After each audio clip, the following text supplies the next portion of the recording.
Mul suri üks lähedasemaid inimesi ära ja siis selle leinaga toimetamine ja enda raskused, aga ka tema raskused, mida tema koges enne surma, millest me keegi tegelikult ei tea midagi, panid mind seda justkui nii-öelda tahtma üles tõsta.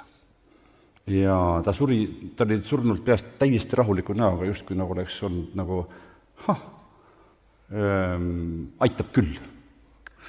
Ja ma kahtlustan, et tal sai tahe otsa. Ma kahtlustan, et ta väsis ära, kuigi me temaga sõnasõnad nii ei rääkinud.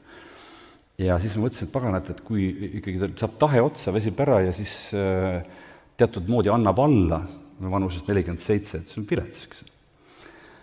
Ja siis ma võtsin selle endale ette ja süvenesin sellesse teemasse ja sellesse enda vajadusse ja julgen tunnistada, tahan tunnistada, et ma ei teadnud, aga nüüd ma tean, et mul oli seda teemat enda pärast vaja võtta. Mul on endal olnud nii kohutavalt raske need 6 kuud, erinevatel põhjustel, eks ole, ja praegu hakkab nagu kergemaks minema. Ja ma mõtlesin, et kui mul on raske, siis peab ka teistel olema, eks ole, ja ma loodan, et kõigil teil ei ole, aga ma tean, et kõigil on olnud ja ma tean, et kõigil hakkab raske. Ja sellepärast see elutahe, kui ma ütleks nagu loomulik, tahaks looduslik, aga kui loomulik antidepressant on absoluutselt igale ühele vajalik.